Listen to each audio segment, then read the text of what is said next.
창세기 50장 15절부터 17절입니다. 요셉의 형제들이 그 아비가 죽었음을 보고 말하되 요셉이 혹시 우리를 미워하여 우리가 그에게 행한 모든 악을 다 갚지 아니할까 하고 요셉에게 말을 전하여 가로되 당신의 아버지가 돌아가시기 전에 명하여 이르시기를 너희는 이같이 요셉에게 이르라 내 형들이 내게 악을 행하였을지라도 이제 바라건대 그 허물과 죄를 용서하라 하셨다 하라 하셨나니 당신의 아버지의 하나님의 종들의 죄를 이제 용서하소서 하며 요셉이 그 말을 들을 때에 울었더라.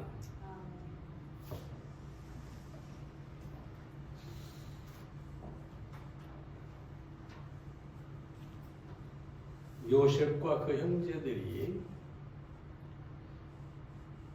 아버지 이스라엘의 장례식을 치르고 돌아왔습니다.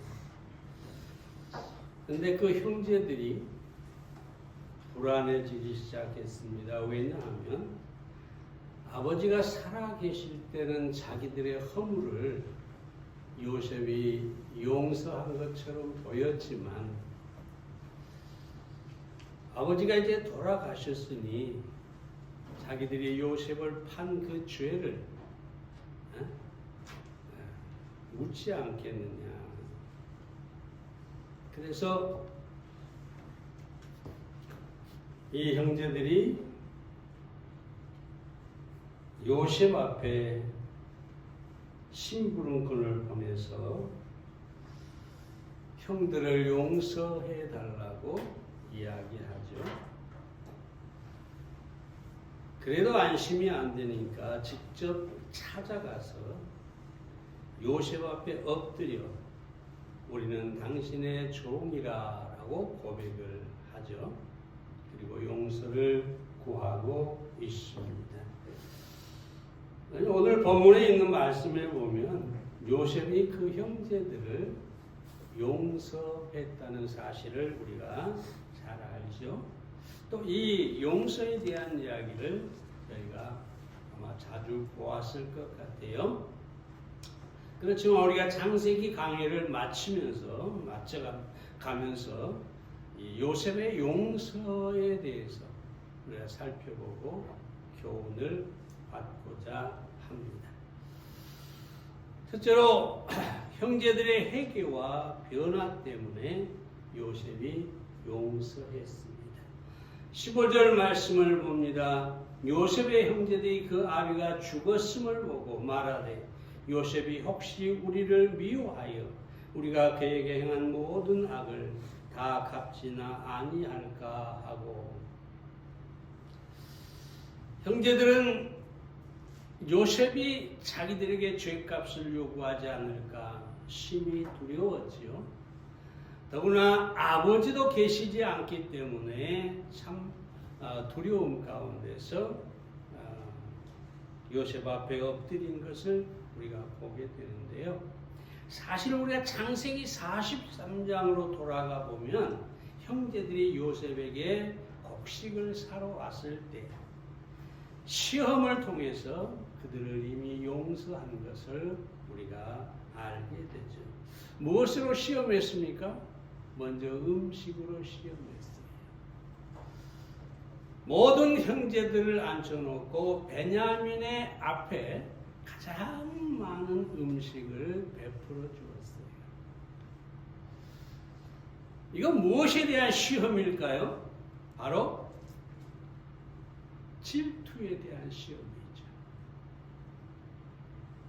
요셉이 집에 있을 때 채색 옷을 입었다는 사실 때문에 아버지의 사랑을 더 받는다는 이유 때문에 질투해서 요셉을 죽이려고 했고 그리고 팔아버렸던 것이죠.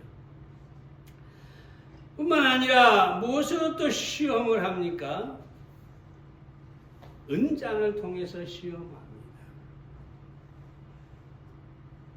형제들이 다 돌아갈 때 베냐민의 자루에 몰래 요셉의 은장을 넣었지요.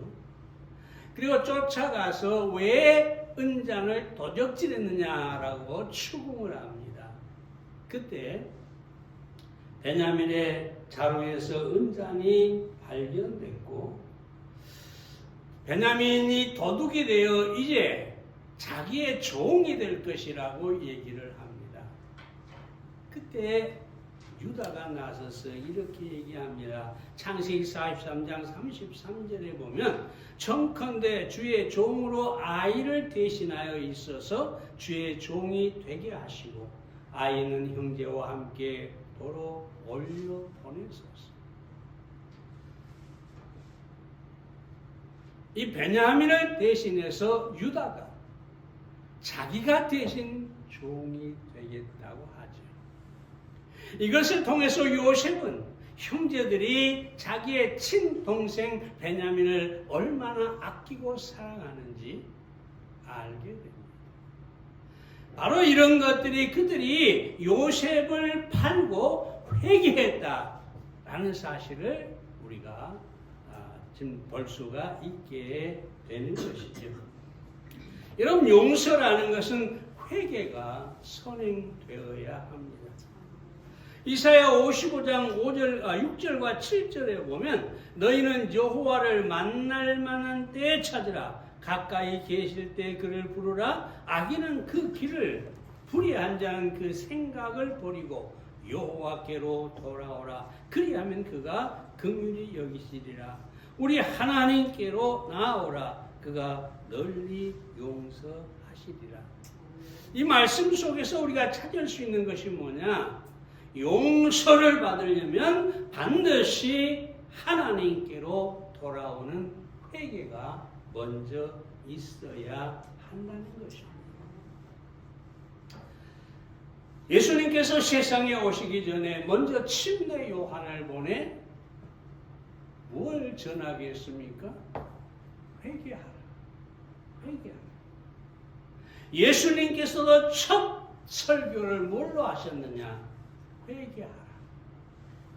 왜 회개하라? 이렇게 말씀하고 있습니까? 하나님의 긍휼이 아무리 커도 하나님의 사랑이 아무리 넓어도 회개가 없으면 용서할 수 없기 때문입니다. 회개가 있어야 용서하게 된다는 것을 우리가 보게 됩니다. 칼 힐트의 말을 여러 번 했습니다만 간단히 언급하자면 하나님을 어떤 회개라도 틀림없이 받아들인다. 그리고 마지막에 이렇게 얘기를 하죠. 하나님은 우주보다 큰 지우개를 갖고 계신다. 회개한 사람의 모든 죄를 하나님께서 큰 지우개로 다 치우시고 용서해 주신다. 근데 회개하지 않으면 아무리 작은 죄라도 하나님의 지우개로 치울 수가 없다는 것입니다. 그리고 중요한 것은 회개했느냐 그렇지 않느냐. 사람은 이 두 종류로 나누어질 수가 있습니다. 이 사람이 얼마나 큰 죄를 지었냐, 많은 죄를 지었냐, 얼마나 선하게 살았느냐, 이것이 문제가 아니라 그가 과연 하나님 앞에 회개했느냐, 그리고 회개하지 않았느냐, 이 두 종류의 사람밖에 없는 것입니다. 회개한 죄는 하나님께서 용서하시고 하나님께서 구원해 주시지만 회개치 않는 죄는 하나님께서 용서하실 수 없다는 사실을 우리는 잘 알아야 하겠습니다. 근데 우리가 다른 사람을 용서할 때 그럼 어떻게 해야 되느냐? 내게 악을 행한 사람, 내게 죄를 지은 사람의 회개가 마찬가지로 선행되어야 하는 것입니다. 에베소 4장 12절에 보면 서로 인자하게 하며 불쌍히 여기며 서로 용서하기를 하나님이 그리스도의 용서하심과 같이 하라. 하나님께서 용서하심과 같이 너희도 용서하라. 그러면 하나님은 어떤 사람을 용서하셨다고요? 회개하는 사람. 여러분, 성경에 용서하라, 용서하라니까 무조건 용서하라는 얘기가 아니에요. 상대가 내가 잘못한 것에 대해서 분명하게 알고 용서를 구하고 회개했을 때 우리는 용서할 수가 있는 것입니다. 하나 더 말씀드리고자 하는 것은 회개하지 않는 자는 하나님께 맡겨야 합니다. 로마 12장 19절에 보면 내 사랑하는 자들아 너희가 친히 원수를 갚지 말고 진노하심에 맡기라. 기록되었으되 원수 갚는 것이 내게 있으니 내가 갚으리라. 주께서 말씀하십니다. 이 말은 무슨 말이냐? 그럼 우리가 잘못을 빌지 않고 회개하지 않는데 그런 죄인에 대해서는 어떻게 해야 되겠느냐 그 말이에요. 분명히 내게 악을 행했는데 내가 그 사람에 대해서는 어떻게 해야 되느냐? 회개하지 않았으니까, 용서를 구하지 않았으니까 마음껏 미워하고 마음껏 저주하고 마음껏 정죄해야 되겠느냐? 여러분, 그러면 우리만 아프고 고통스럽고 우리만 불행해지는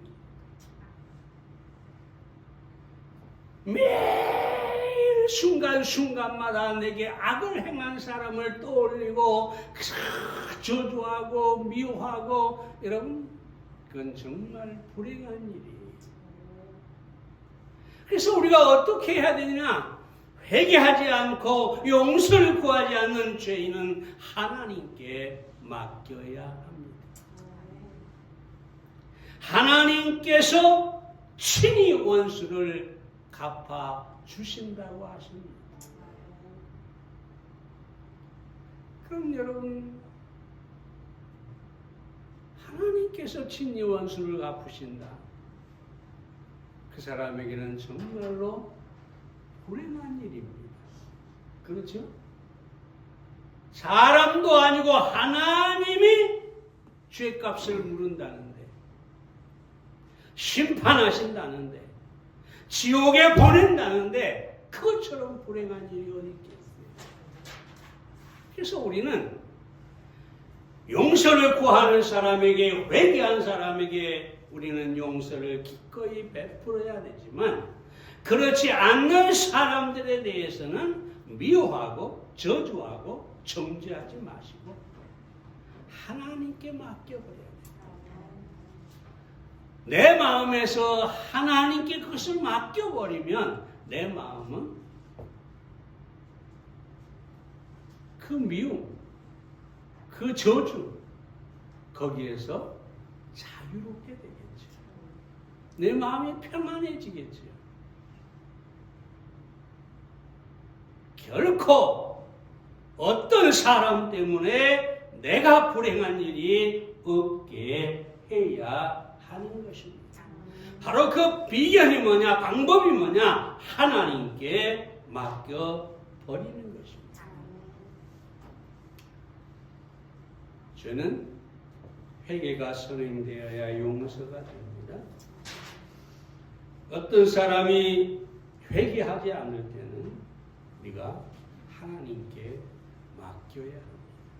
그리고 하나님께 맡기고 내 안에 이 평강을 누릴 수가 있어야 합니다. 두 번째로, 하나님의 뜻을 깨닫고 용서해야 합니다. 창세기 45장 5절에 보면 이렇게 얘기하죠. 당신들이 나를 이곳에 팔았으므로 근심하지 마소서. 한탄하지 마소서. 하나님이 생명을 구원하시려고 나를 당신들 앞서 보냅니다. 생각해 보세요. 자신을 노예로 팔아버렸어요. 그 대가가 얼마나 참혹했습니까? 노예로 살 뿐만 아니라 심지어 모함을 받아서 감옥에 갇히기까지 했어요. 언제 죽을지 모르는 상황에 처한 거죠.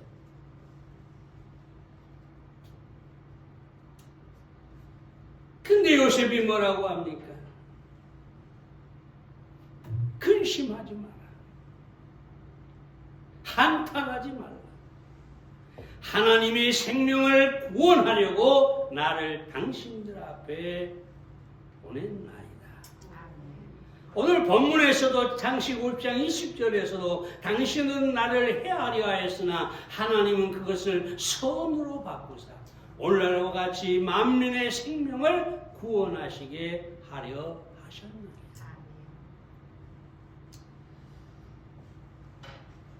여러분,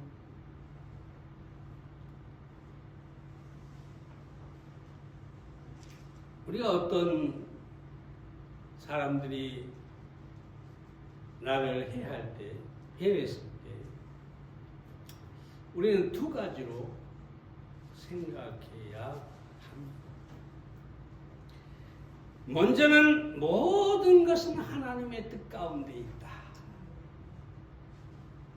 모든 일은 하나님의 뜻 가운데 있다. 마태복음 뭐라고 합니까? 하나님이 허락하지 않으면 참새 한 마리도 땅에 떨어질 수 없다. 참새 한 마리도 하나님이 허락해야 된다는 것이지. 하물며 너희일까 보냐. 곧 하나님은 하나님의 뜻 가운데서 우리를 인도하고 도우신다는 것을 보게 됩니다. 뿐만 아니라 하나님의 뜻의 궁극적인 목적은 뭐냐? 모든 것을 합하여 선을 이루어 주신다. 악을 선하게 만드신다. 자, 여러분, 그럼 우리가 우리의 인생을 살아가면서 우리에게 해를 가하는 어떤 사람들을 수평적이 아니라 수직적으로 우리는 해석해야 합니다. 다시 말해서 사람과 사람의 관계, 이 수평이죠. 이것으로만 생각하면 용서하기가 쉽지 않죠. 저 인간이, 저 악한 사람이 나는 아무 잘못도 없는데 그저 저 사람, 그게 목표가 돼버리면 여러분 용서하기 어렵습니다. 그리고 저주하기가 훨씬 쉽습니다. 복수하는 것이 용서보다 훨씬 빠릅니다. 그러니까 그저 사람을 사람으로만 보면 안 된다 이거죠. 우리의 삶은 수직적인 관계가 먼저여야 합니다. 십자가야 잘 알잖아요. 십자가가 수직이 없으면 수평도 없어요. 땅으로 떨어지겠죠. 수직의 기둥이 있어야 그게 십자가가 되는 거예요. 언젠가 말하자면 집을 지을 때도 감옥에서 어떤 분이 목수를 만났는데 목수가 집을 그리는데 보니까 다른 사람들은 다 얘들이 그림 그릴 때 어떻습니까? 지붕부터 딱 그리고 밑에 기둥 세우고 이러잖아요. 근데 그 목수는 다르더라고요. 기초를 놓고 기둥을 세우고 그 위에 지붕을 그리더라. 네. 수직이 먼저예요. 우리의 신앙에 있어서도 기둥이 먼저입니다. 하나님이 우선돼야 합니다. 요셉처럼 하나님께서 미리 보내신 것이다. 하나님께서 악을 선으로 바꾸어 주셨다. 그러므로 용서가 가능한 것이지. 하나님의 뜻이라는데, 하나님이 그렇게 하셨다는데 우리가 용서 안 하면 어쩌겠어요? 용서해야죠. 하나님이 하셨으니까.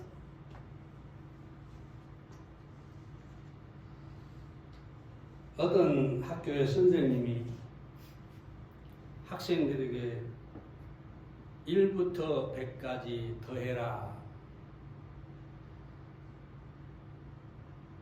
그리고 선생님의 생각에는 학생들이 문제를 풀려하면 1시간은 좋게 걸릴 거다 하고 나가서 쉬다 오려고 나가는데 교실 문을 나가기도 전에 학생 하나가 선생님 다 풀었어요 그러더래요. 그것도 초등학생이. 깜짝 놀라가지고 시험지를 가지고 와서 보니까 진짜로 다 풀었는데 100% 정답이더라고요. 그러니까 다른 학생들은 1 더하기 2, 2 더하기 3, 3 더하기 4 계속 이렇게 숫자를 더해가고 있는데 그 아이는 100 더하기 1은 100일, 100일 더하기 50은 곱하기 50은 여기는 곱하기를 해야 되겠죠?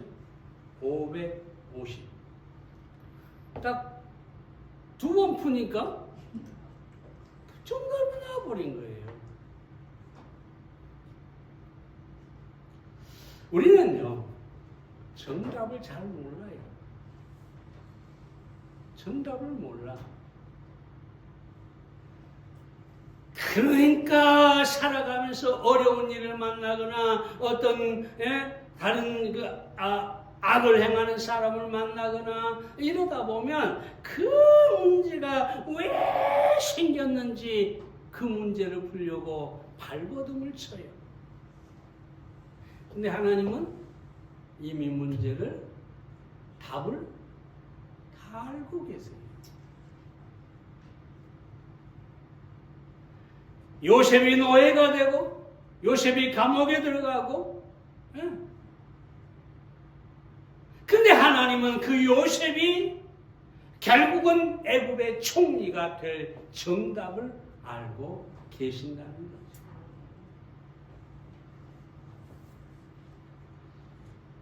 사랑하는 여러분, 우리는 수평적인 삶이 아니라 수직 하나님과 나와의 관계를 통해서 우리의 삶을 해석하고 조명해 보아야 합니다.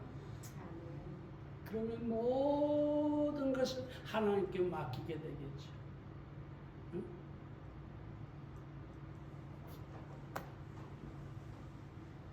하나님께서 우리의 모든 것을 알고 계시고 그리고 합력하여 악을 선으로 바꾸어 주실 것을 알게 된다면, 내가 하나님의 정답을 미리 알 수 있다면, 믿을 수 있다면 우리는 그렇게 힘들게 정답을 찾으려고 할 필요가 없다는 것입니다. 그러므로 하나님께 맡기고 하나님의 뜻을 구하고 합하여 선을 이루실 하나님을 믿음으로 바라볼 수 있기를 바랍니다. 우리가 왜라고 하는 것에 대한 정답을 당장은 알 수 없을지라도 어쩌면 요셉도 그랬을 거예요. 내가 왜 노예가 됐을까? 내가 왜 죄수가 됐을까? 요셉도 갈등했겠죠. 그러나 어느 순간 요셉은 하나님을 믿고 하나님의 뜻을 발견하고 하나님께서 내 인생의 정답을 알고 계신다. 그래서 선을 악을 선으로 바꾸어 주실 것을 믿고 요셉이 기꺼이 형제들을 용서했다는 것을 볼 수가 있습니다. 우리도 그렇게 용서할 수 있어야 되겠습니다. 철저하게 수평이 아니라 하나님과의 관계에서 모든 문제를 바라볼 수 있기를 바랍니다. 세 번째로 넘치는 은혜가 용서하게 했습니다. 창세기 45장 8절의 하반절에 보면 이렇게 얘기하죠. 하나님이 나로 바로의 아비를 삼으시며 그 온 집에 주를 삼으시며 애굽 온 땅에 치리자를 삼으셨나이다. 이게 보면 요셉이 뭐라고 합니까? 하나님께서 나를 바로의 아비를 삼았다. 왕의 아비를 삼았다. 뿐만 아니라 온 애굽의 치리자, 통치자로 삼으셨다. 얼마나 대단한 축복입니까? 얼마나 놀라운 은혜입니까? 저 노예의 감옥의 죄수가 애굽의 통치자가 됐어요. 얼마나 놀라운 하나님의 은혜입니까? 그리고 우리가 창세기 41장에 보면 요셉이 두 아들을 낳죠. 므낫세를 낳습니다. 므낫세는 하나님이 나로 나의 모든 고난과 나의 아비의 온 진리를 잊어버리게 하셨다. 므낫세의 뜻입니다.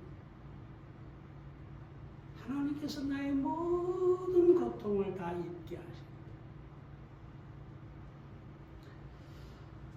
둘째를 에브라임이라고 짓는데 에브라임은 하나님이 나로 나의 수고한 땅에서 창성하게 하셨다.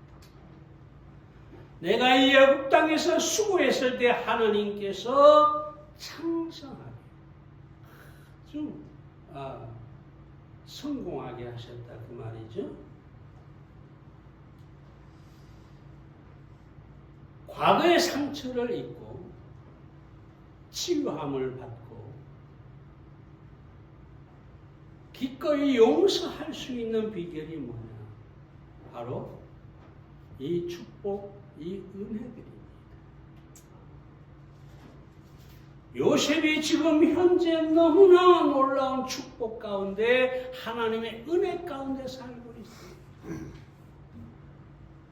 그래서 요셉의 형제들이 요셉에게 행한 일은 아무것도 아닌 게 됩니다. 그래서 기꺼이 용서한 것을 보게 됩니다. 우리가 어떻게 용서하는 사람이 될 수 있을까요? 이 용서가 결코 쉽지 않습니다. 어떤 사람은 평생 동안 그 상처를 안고 살다가 가슴에 병이 들어서 죽는 사람도 있어요. 오래전 얘기입니다만은 내 동창 하나가 어느 날 만났는데 저희 가슴에 한을 품고 있고 누군가 자기를 해했는데 그것이 견딜 수가 없다고 하더라고요. 근데 여러분 불과 1년인가 몇 개월인가 지났는데 죽었다고 병이 된 거죠. 병이 된 거예요.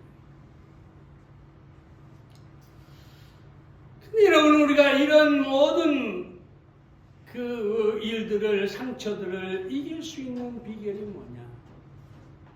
하나님의 은혜가 충만해야 된다는 것입니다.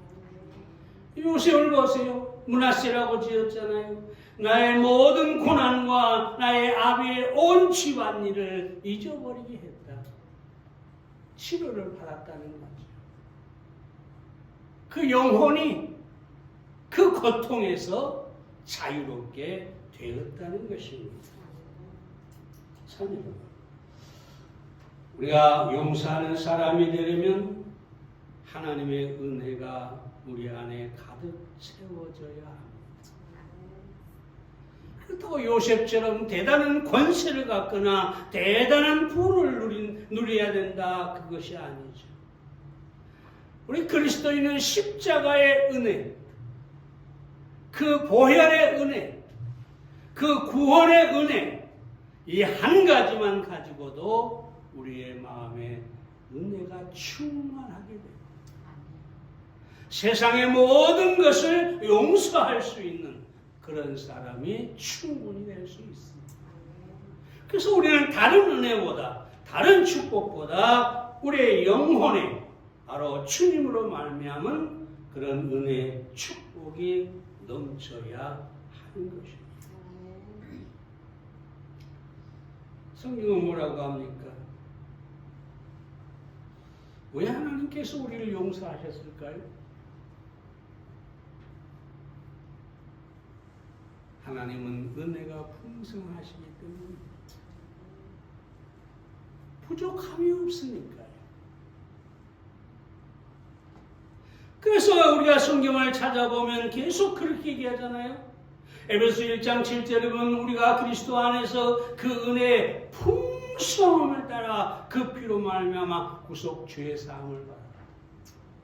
하나님의 은혜가 풍성하니까 우리가 죄 사함을 받았다.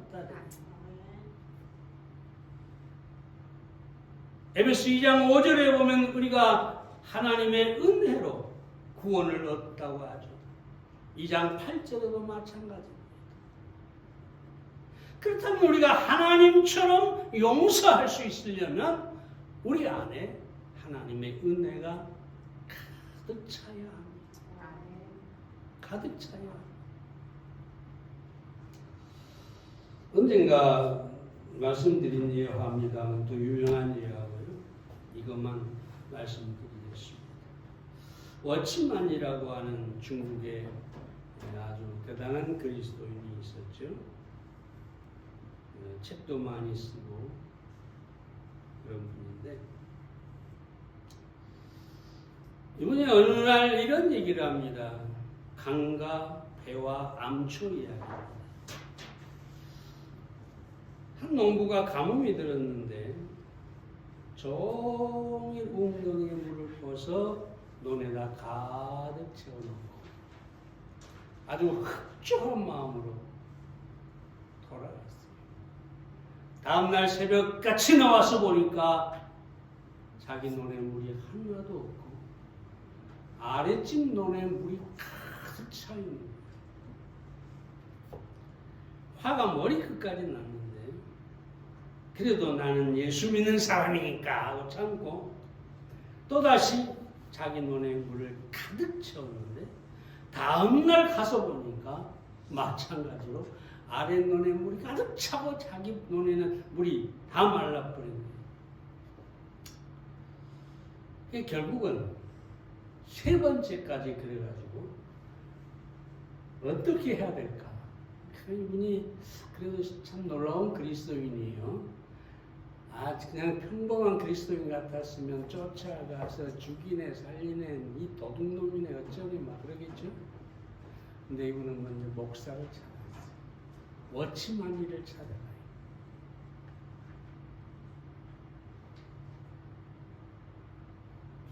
문제가 있을 때 영적으로 성숙한 사람과 상담을 먼저 하는 것 참 필요한 일입니다. 그래가지고 이 워치만이가 그 농부를 앉혀놓고 얘기를 하죠. 어떤 사람이 배를 타고 가다가 앞에 큰 암초가 있었어요. 그리고 옆은 너무 좁아서 배가 지나갈 수가 없었어요. 이때 두 가지 기도를 할 수 있다. 예전에 말씀드렸죠. 하나님 저 암초를 제거해 주십시오. 기적을 베풀어 주십시오. 또 하나의 기도는 뭐냐? 하나님 물이 넘쳐서 저 암초를 넘어가게 해 주십시오. 하나님은 두 개 다 들어주실 수 있겠죠. 전능하시니까. 근데 이제 문제는 바로 이 농부가 거기서 깨달음을 얻었다는 거죠. 그게 가가지고 하루 종일 물을 퍼서 먼저 아랫집 논에 가득 채워주고 그 다음에 자기 논에 가득 채웠어요. 다음 논에 가보니까 어떻게 됐을까요? 물이 그대로 있는 거예요. 근데 놀라운 사실은 그 아랫집 농부가 그런 상황이 됐는데 가만히 있을 수가 없는 거죠. 와가지고 그동안 잘못했다 자기가 용서해달라. 그러면서 하는 말이 어떻게 이럴 수가 있습니까? 그러니까 그분이 저는 그리스도인입니다. 그리고 복음을 전하고 그분도 예수님을 믿게 했다는 그런 간증입니다. 찬양. 이분의 마음속에 만약에 은혜가 없다면 그저 강팍하고 그저 미워하기 좋아하고 복수하기 좋아했다면 이런 일은 일어날 수가 없는 거죠. 우리 안에 하나님의 은혜가 가득 차서 그 은혜로 말미암아 용서할 줄 아는 우리가 되기를 바랍니다.